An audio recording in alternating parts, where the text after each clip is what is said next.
L'air que nous respirons est-il pollué? La fumée qui s'échappe des usines ou des paquebots de croisière, les particules fines qui sortent de nos pots d'échappement mettent-elles en danger notre santé? Comment se prémunir de ce danger invisible? C'est le sujet de ce nouveau numéro de Ça vous parle.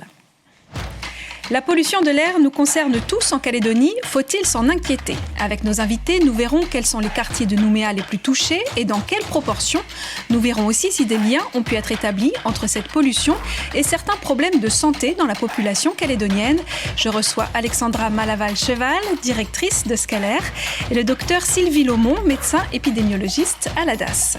En cours d'émission, nous entendrons les témoignages du personnel et de pensionnaires d'une maison de retraite située à la Montagne Coupée. Elles nous diront quels sont les effets de la pollution sur leur quotidien. Et puis en fin d'émission, place à la légèreté. Chloé Yentao a testé pour vous le doublage de dessins animés. Ça ne pouvait être qu'avec Quintaz. Vous verrez qu'ils étaient très inspirés. Je me bats, là, Géranilo. Comment ça? Ouais. Bah, les Géranilo vont faire quoi, vieille croûte, là?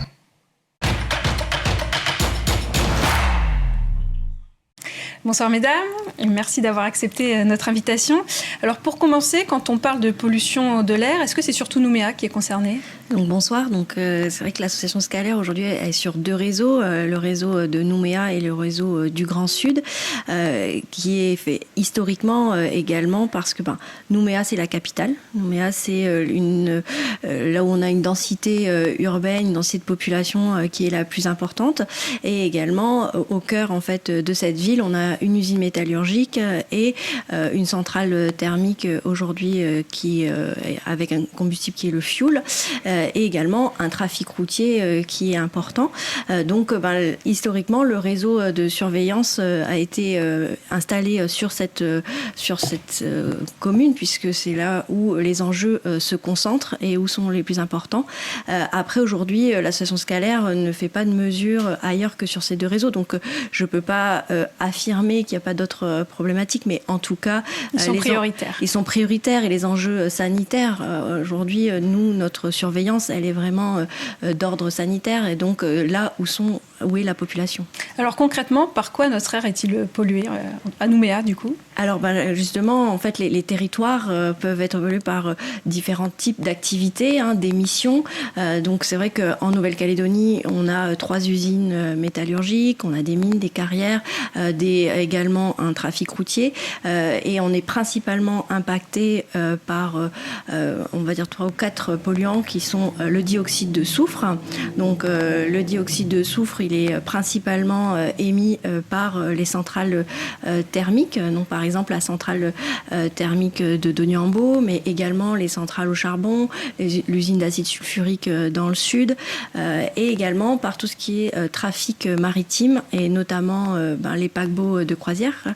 Après, on a un autre gaz qui est le dioxyde d'azote. Donc c'est un gaz qui est principalement émis à la fois par l'industrie, mais aussi par le trafic routier. On a pu le voir en fait pendant les confinements que lorsque nous avions quasiment plus de trafic routier, notamment dans le premier confinement en 2020, que le gaz qui a le plus, le polluant qui a le plus diminué était le dioxyde d'azote.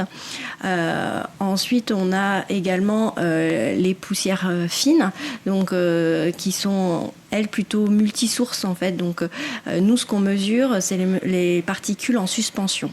Elles mesurent 10 micromètres. Alors, c'est peut-être compliqué à comprendre. Ouais, c'est la taille d'un cheveu en fait, voilà à peu près. Et donc ça c'est ce qu'on mesure, c'est ce qui peut rentrer en fait dans notre appareil respiratoire et donc avoir un impact sur notre santé. Et elles sont multisources, elles proviennent à la fois de l'industrie, de la combustion, mais également du trafic routier, maritime, aérien, et également tout ce qui pourrait être les feux. Alors les feux de forêt, mais également un brûlage de déchets verts peut également avoir un effet en fait sur la santé à ce niveau-là. Et alors globalement, est-ce qu'on respire mieux à Nouméa qu'ailleurs, moins bien? Comment on se situe par rapport à d'autres villes? Alors c'est toujours compliqué un peu de comparer puisque la qualité de l'air elle est influencée par les conditions météorologiques, par les secteurs d'émission, donc c'est peut-être compliqué de se comparer à Paris ou à une ville en Chine. Ce qu'on peut dire, c'est que Nouméa est une commune qui est côtière, qui est quand même balayée par les vents, donc qui permet quand même la dispersion des polluants et donc de ne pas être dans des systèmes de cuvettes comme par exemple peut être la ville de Mexico qui est très parce qu'elle est dans une cuvette, ce qui fait que le fait d'être plutôt balayée permet de cette dispersion. Par contre, elle a quand même au cœur de ville une usine et une centrale qui émet des polluants quand même régulièrement et qui fait qu'on peut avoir des pics de pollution, notamment dioxyde de soufre, aux poussières fines. Donc ça, c'est plutôt des épisodes un peu de pointe là-dessus. On va en reparler plus en détail, en effet. Docteur Sylvie Laumont, de manière générale, quel est l'impact de la pollution sur notre santé ? Alors, de manière générale, les 3 polluants dont a parlé Alexandra, effectivement, donnent des irritations respiratoires, des irritations, des voies aériennes supérieures, du nez, de la gorge. C'est-à-dire la gorge qui gratte, la ce gorge genre qui de choses. gratte, une inflammation aussi des poumons. Donc c'est vrai qu'on observe le plus souvent des effets à court terme qui sont souvent qui régressent en fait, c'est-à-dire la toux, le nez qui gratte, les yeux qui piquent, etc. Mais dans certaines villes très polluées, c'est vrai qu'on a observé aussi des effets sur les maladies cardiovasculaires et respiratoires à plus long terme. D'accord. Alors nous verrons dans un instant si les pollutions mesurées dépassent les seuils et quel est l'impact réel sur la santé des Nouméens.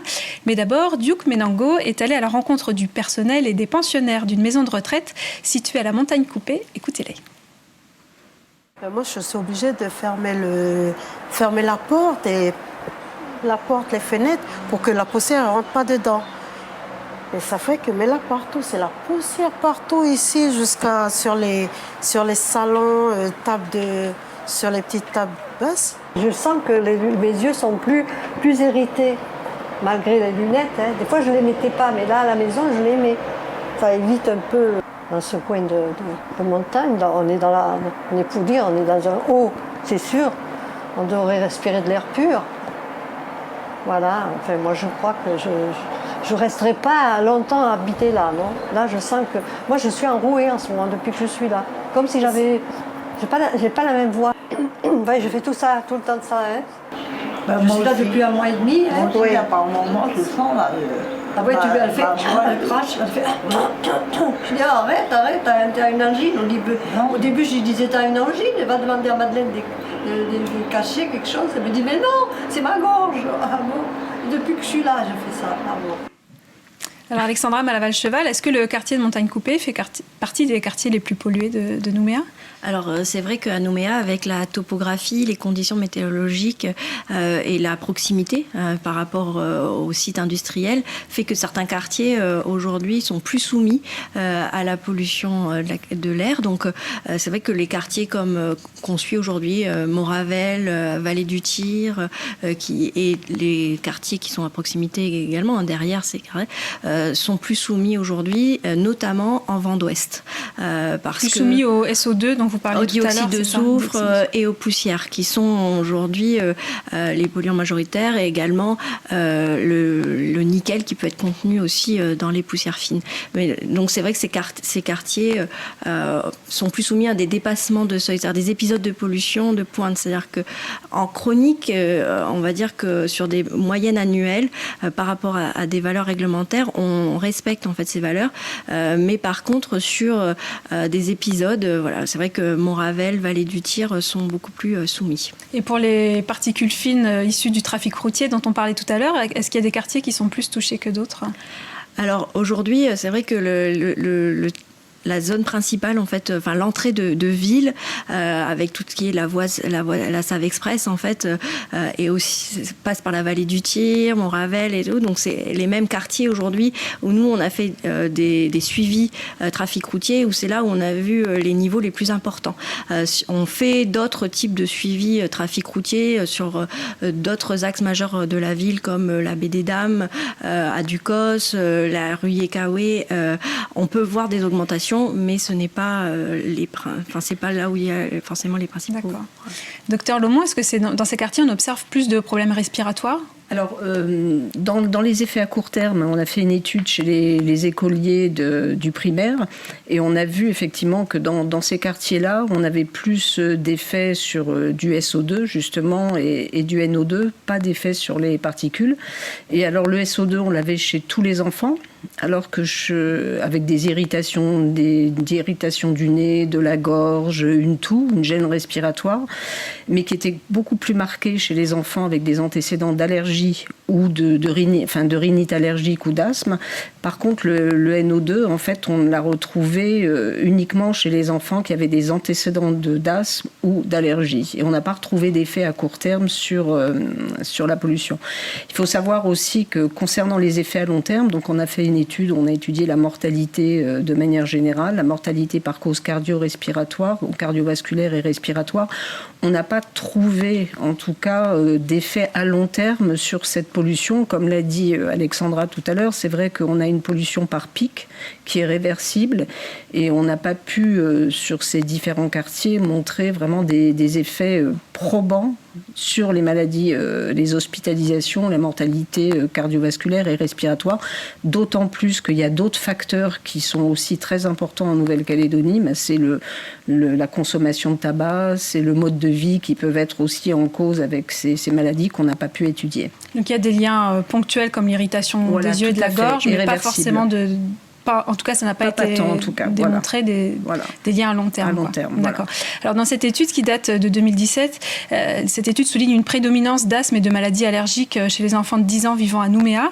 Par exemple, dans l'étude menée à Nouméa en 2012, la proportion d'enfants de 10 ans atteints d'asthme au cours de leur vie est de plus de 20% contre 12,4% à l'échelle du pays, selon une autre étude datant de 1998 menée sur des enfants de 13-14 ans. Même constat en ce qui concerne les rhinoconjonctivites allergiques. 20% des enfants de Nouméa en seraient atteints contre seulement 10% des enfants à l'échelle du pays, toujours selon les deux mêmes études. Une différence visible également en ce qui concerne l'eczéma. 29% des enfants de 10 ans vivant à Nouméa en seraient atteints contre 12% des enfants de 13-14 ans à l'échelle du pays.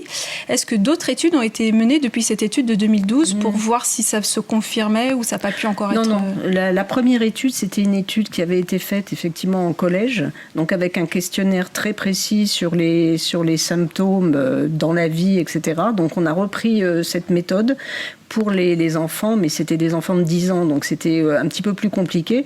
Mais c'est vrai que c'est pas tout à fait la même tranche d'âge et que souvent l'asthme dans l'enfance, à l'adolescence, à la puberté peut disparaître. C'est pas les mêmes les mêmes résultats, mais de toute façon on se retrouvait avec des taux comparables avec les zones de la région ou les pays tropicaux en fait. Donc on peut pas dire qu'il y a plus d'asthme chez les enfants à Nouméa qu'ailleurs ? Pour le moment non. L'étude souligne aussi elle a été menée à la saison fraîche. Est-ce qu'il y a un lien entre la saison fraîche et les pics de pollution ? Alors oui, puisque justement la pollution, elle est faite avec les émissions, mais aussi les conditions météorologiques. C'est-à-dire que selon en fait les vents, les secteurs de vent, la direction, la vitesse de vent, on peut ou pas avoir de pollution.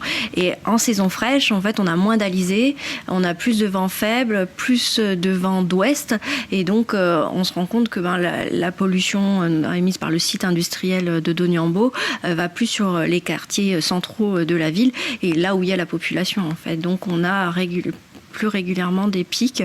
En tout cas, les autres années, c'était plutôt vrai que c'était plutôt en saison fraîche. Donc là, si en ce moment, on est en saison, les personnes fragiles ressentent plus d'effets, c'est normal ?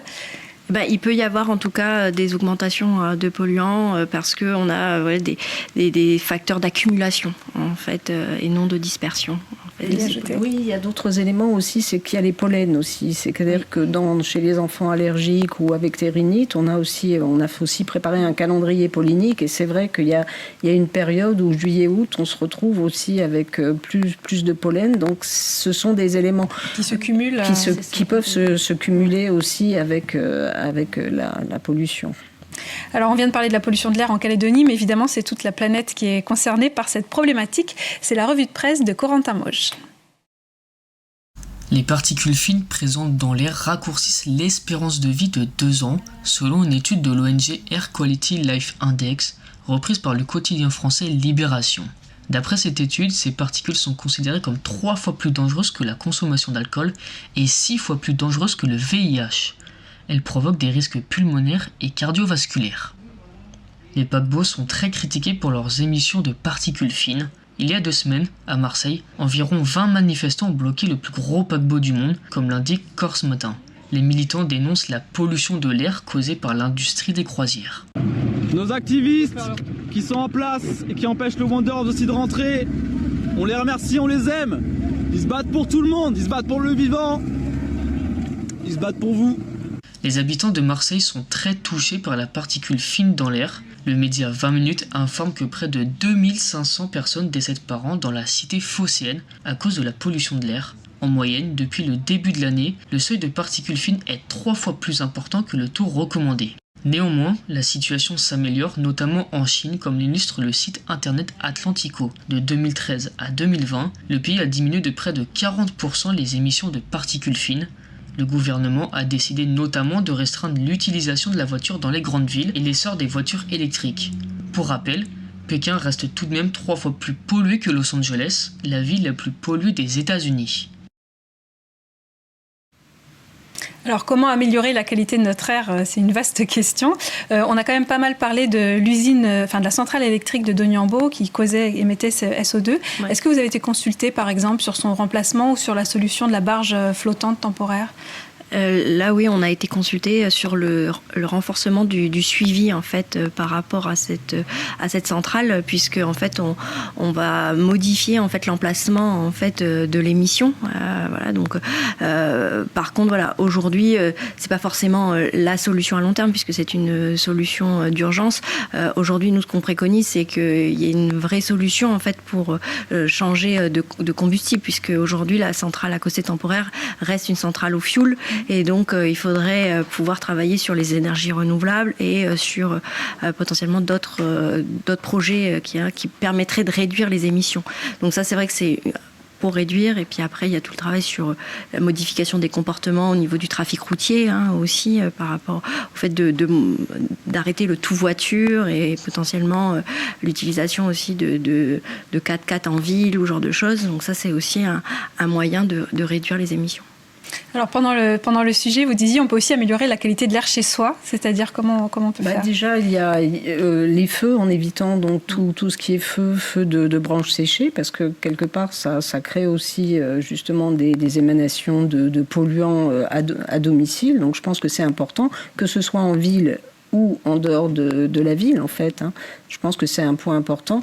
Après, les personnes, c'est vrai que quand on a des pics, les personnes qui sont vulnérables, le plus sensibles, donc les nourrissons, les enfants, les personnes avec des maladies respiratoires, disons, pour éviter les retombées, elles évitent des efforts physiques importants, mais il n'est pas question de rester cloîtré chez soi, en fait. Dans les images à la maison de retraite, on voit les pensionnaires qui ferment leurs fenêtres. Est-ce que c'est utile ou...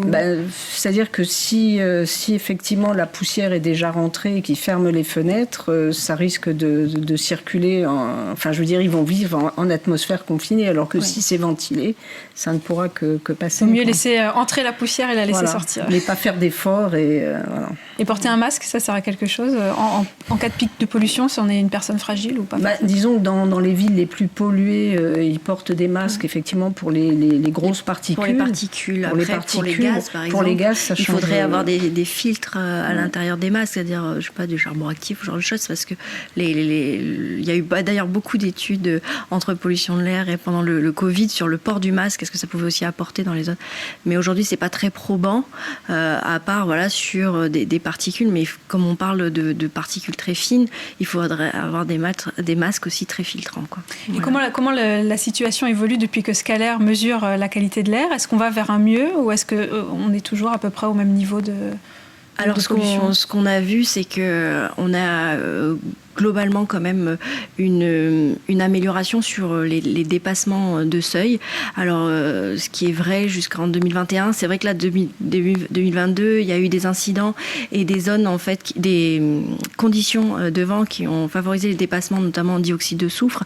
Mais si on regarde avec un peu plus de recul, c'est vrai que le fait que Scalair donne de l'information transparente auprès de la population et des autorités compétentes ont fait qu'il y a eu des contraintes qui ont été mises en place vis-à-vis notamment par exemple de l'industriel, d'utiliser du fuel moins soufré, et donc on a vu des améliorations. Et le fait de continuer à le dire, ça permet en fait ces améliorations. Donc nous on note quand même des choses qui vont mieux, mais par contre il faut continuer à surveiller le dioxyde de soufre tant qu'on aura des centrales au fioul ou au charbon, il faudra le suivre. Les poussières fines aussi, et notamment le fait qu'elles soient chargées en nickel, c'est important de continuer le suivi. Un dernier mot peut-être, docteur, parce que l'émission touche déjà presque à sa fin. Écoutez, moi je pense effectivement que cette étude a montré quand même des impacts sur les pics de pollution.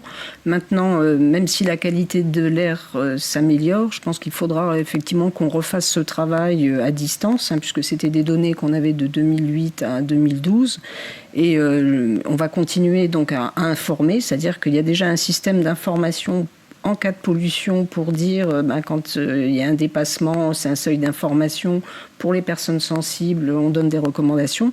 Je pense que maintenant, vu que Scalair peut commencer à modéliser et en fonction de la météo, prévoir des épisodes, justement maintenant, l'objectif, ça sera de prévenir la population sensible, en tout cas, en disant attention, là, il va y avoir un épisode probable de pollution, donc éviter d'utiliser des produits irritants à la maison, et puis éviter les efforts pour les personnes sensibles. En fait. Juste rapidement, est-ce qu'une nouvelle étude sur l'impact de la pollution sur notre santé est prévue ?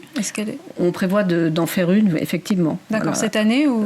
Disons que c'est une année, ça sera une étude sur des données sur plusieurs années, donc ça ne pourra pas être fait avant l'année prochaine, parce qu'on va collecter de nouveau des 5 années d'études minimum. D'accord. Merci. Cette émission touche presque à sa fin, mais avant de se quitter, un peu de légèreté. Chloé Yentao est allée à la rencontre de King Taz pour s'essayer au doublage de dessins animés.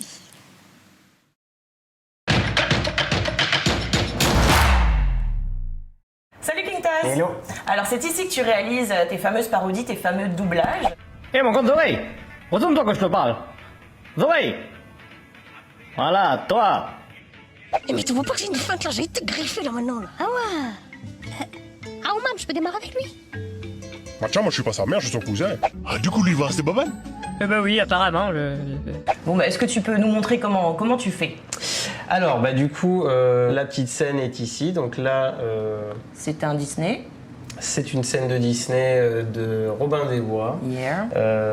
Et donc pour de la parodie, voilà, moi ce que je fais, j'enlève complètement la bande son.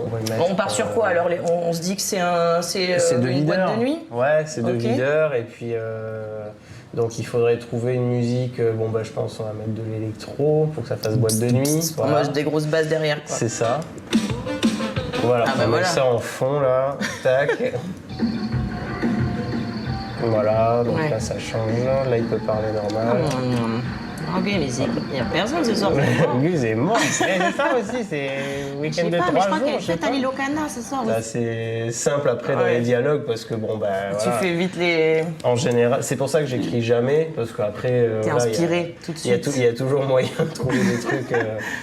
On arme la piste d'enregistrement, on met le 48 volts et... Ah mais tu prends juste la première? Ouais, et en fait je pars avec le clavier et la souris directement en cabine. J'ai une petite... Hop. L'enculé, mais je sais pas ce qui se passe ce week-end là, mais il y a personne carrément. Et là ça passe. Vas-y. Allez, tale un peu vieux steak. Ok. Ouais, très bien. Ça passera très bien. Oui, le premier. Je suis allé sur quel îlot, toi? C'est interdit de faire les feux, là. Ouais, voilà. Le mec de la province sud qui arrive chez... Et c'est la reproduction des Sternéris. Voilà. On a les dialogues. Tac. On repasse en mixage pour le mixage final. Oh yeah. Donc ça, c'est cette réplique-là. Donc on va mettre là. Et là, on va mettre un petit... délai. Nathalie. Lui, on va lui mettre une voix bien grave. T'es devenu en fait presque un des ambassadeurs de l'humour calédonien, quoi. Peut-être, ouais. Après, moi, je suis... Tu prends ce rôle quand même à cœur, ouais, tu t'en rends compte? Oui, Ouais. bien sûr. Je suis très fier de ça. Hein, mais Ouais. c'est vrai que c'était pas du tout ma vocation à la base. Mais Ouais. en fait, c'est juste les délires que j'avais avec mes potes à l'époque qui sont maintenant retransmis en Mais qui vidéo. font rire, quoi, et c'est devenu même une référence. Les gens sont aussi surtout bienveillants, donc Ouais. c'est vrai que c'est cool. Ça, je suis quand même assez content là-dessus. Et on est bon.